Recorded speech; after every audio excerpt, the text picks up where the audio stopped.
স্বামী স্ত্রী কিংবা স্ত্রী স্বামীর লজ্জাস্থানে উত্তেজনাবশত মুখ লাগাতে পারবে কিনা।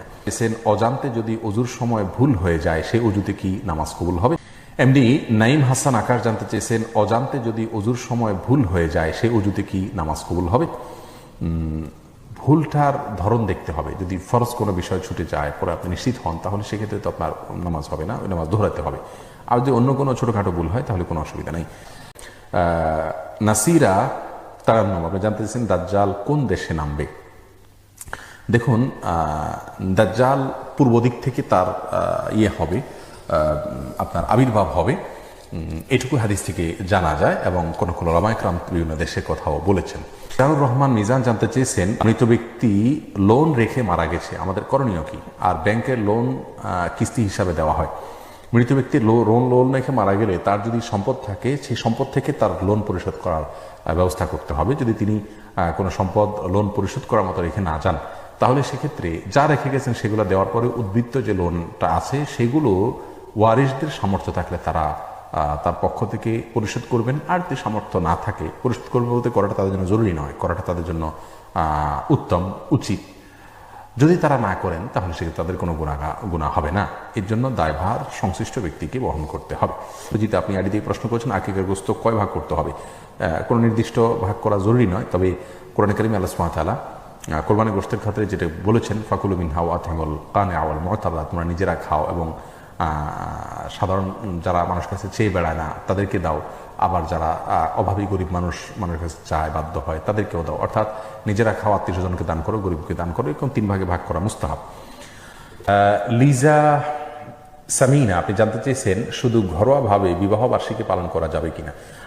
স্বামী স্ত্রী মিলে যদি ওই দিন উপলক্ষে বিশেষ কিছু করেন সেটাকেও কোনো নিয়মিত আমল না বানাইয়া হঠাৎ মনে হলো তারা বিশেষ কিছু আনন্দ নিজেদের মধ্যে করলেন, হতে পারে। কিন্তু এটাকে সিস্টেম বানিয়ে নেওয়া, অনুষ্ঠান করা, এটি কোনো মুসলিমের জন্য উচিত নয়, যেহেতু এটি বিজাতিদের কালচার, অন্য ধর্মের মানুষের কালচার। আমাদের নিজস্ব কালচার এবং সংস্কৃতি রয়েছে, সেই দিকটাতেই আমাদের অনুসরণ করা উচিত। আপনি জানতে চেয়েছেন যে কোনো রোগী ঝাড়ফুঁকের জন্য নিয়ে গেলে বেশিরভাগ সময়ই তাবিজ দেয়, যা অনেক আলেম শিরক বলে। এক্ষেত্রে কোরআন হাদিস ভিত্তিক চিকিৎসা কি। কোনো রোগী ঝাড়ফুঁকের জন্য নিয়ে গেলে যারা তাবিজ দেন, তাবিজ দেওয়া এবং নেওয়া এটা রাসূল আকরাম সাল্লাল্লাহু আলাইহি ওয়াসাল্লামের সুন্নাহ সম্মত কোনো কাজ নয়। তিনি ঝাড়ফুঁক করেছেন, ঝাড়ফুঁকের দিকে আমাদেরকে অগ্রসর হতে হবে। এনাম আইমান সাকিব জানতে চেয়েছেন, অবাধ্য সন্তানকে কি বাবা মা সম্পত্তি থেকে বঞ্চিত করতে পারে। না, সম্পত্তি থেকে বঞ্চিত করার কোনো অধিকার নাই, এটা তাদের জন্মসূত্রে অধিকার। মা বাবা সন্তান অবাধ্য হলে তাদের গুনাহ বোঝা তারা বহন করবেন, কিন্তু তাই বলে মা বাবা তাদেরকে বাধ্য করতে পারবেন না, বঞ্চিত করতে পারবেন না, এটা না জায়েজ। আমাদের সমাজে প্রচলিত আইনে হয়তো এটা রয়েছে, তেজ্যপুত্র করা, ইসলামে এটা জায়েজ নাই। এসআই লাবিব মজুমদার জানতেছেন, জেনা থেকে বাঁচার উপায় কি। দেখুন, জেনা থেকে বাঁচার উপায় হলো জেনার কাছাকাছি না যাওয়া। যার সাথে কথা বললে, চ্যাট করলে, ফ্রেন্ড লিস্টে থাকলে জেনার দিকে আহ্বান হতে পারে, অগ্রসর হতে পারেন, সেখান থেকে দূরে থাকতে হবে। এটা হলো সবচেয়ে বড় বিষয়, মুত্তাকিদের সঙ্গে থাকতে হবে। এমনি মিরাজ হোসেন জানতে চেয়েছেন, বিয়ের দেনমোহর বাকি রাখা যাবে কিনা। যাবে, হারাম হবে না। অনেকে মনে করেন যে বাকি রাখলে স্ত্রী হালাল হবে না, বিষয়টা সেরকম না। তবে হ্যাঁ, স্ত্রী বিয়ের রাতে, বাসর রাতে স্বামীকে মহারণা দিতে বাধ্য করতে পারেন, সে অধিকার স্ত্রীর আছে। কিন্তু যদি প্রথমবার স্ত্রী বাধ্য না করেন তাহলে পরবর্তীতে আর স্ত্রী তাকে মহারণা মানে তৎক্ষণাৎ পরিশোধ করার জন্য বাধ্য করতে পারেন না।